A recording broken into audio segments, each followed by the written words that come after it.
నిన్న జరిగిన 23వ తేదీ జరిగిన తమిళనాడు వెస్ట్ బెంగాల్ ఎన్నికలు దేశవ్యాప్తంగా ఒక అటెన్షన్ ని క్రియేట్ చేశాయి. పర్టికులర్ గా వెస్ట్ బెంగాల్లో ఒక రణరంగాన్ని క్రియేట్ చేశాయి అని చెప్పాలి. ఈ నేపథ్యంలో మనం ఆ మధ్య ఎర్ర జర్నలిజంలో వెస్ట్ బెంగాల్ ఎలాంటి క్రియాశీలక పాత్ర పోషించింది, స్వాతంత్రోద్యమంలో ఎలా నిలబడింది, ఒక హిందుత్వ ఎజెండాని తీసుకువెళ్ళడానికి వెస్ట్ బెంగాల్ ఎలా ఉంది, ఎలాంటి స్వాతంత్ర సమర యోధులను ఇచ్చింది, ఈరోజు జనగణమన వందే మాతరం లాంటివి మనం ఈరోజు గుండెలు నిండా ఈ దేశ గేయాలను పాడుతున్నాము అంటే ఆ రచయితలు ఇదే బెంగాల్ నేల మీద నుంచి ఉద్భవించిన వాళ్ళు, పుట్టిన వాళ్ళు అని ఎంత సగర్వంగా చెప్పుకున్నాం.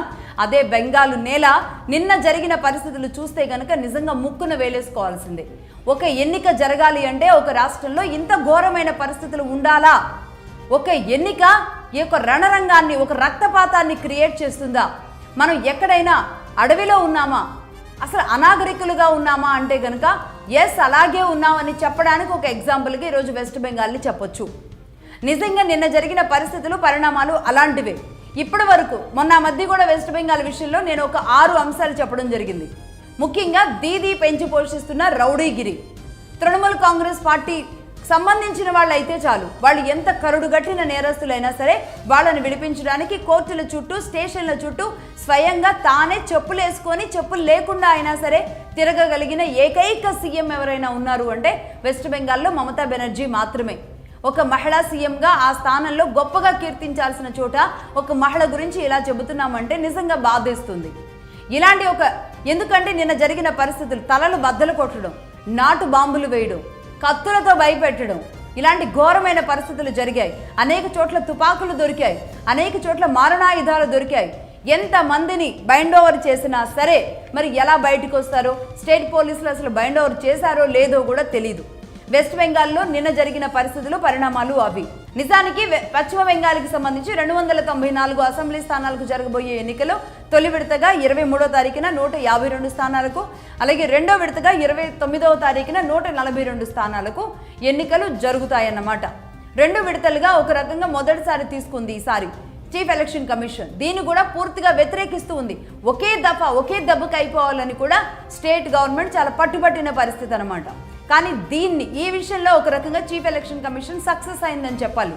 ఎందుకంటే ఇలాంటి గందరగోళాన్ని సప్రెస్ చేయడానికి ఒకేసారి ఎన్ని చోట్ల జరిగినప్పుడు రిగ్గింగ్ని కంట్రోల్ చేయడం కూడా వాళ్ళ వల్ల గతంలో కాలేదు.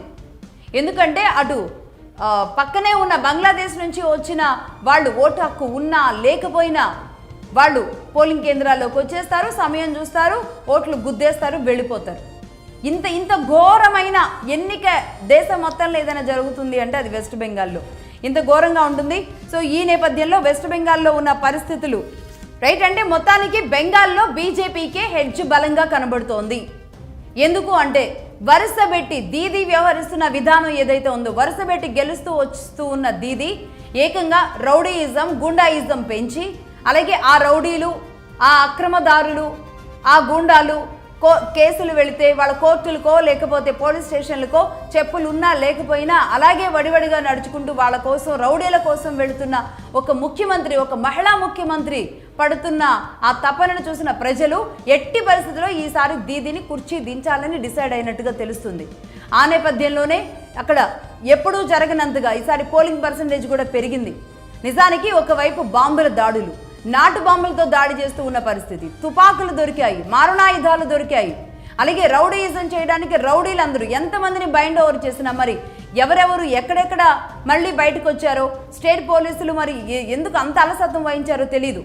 నిజానికి ఇక్కడ ర్యాపిడ్ యాక్షన్ ఫోర్సులు, సెంట్రల్ నుంచి వచ్చే ర్యాపిడ్ యాక్షన్ ఫోర్సెస్ కానీ సిఆర్పిఎఫ్ దళాలు ఎవరైతే ఉంటారో, సిఆర్పిఎఫ్ పోలీసులు వచ్చిన కేంద్రం నుంచి వచ్చిన ఇలాంటి బలగాలను కూడా కనీసం వాళ్ళకి సపోర్ట్ ఇస్తున్న పరిస్థితి లేదు స్టేట్ పోలీస్.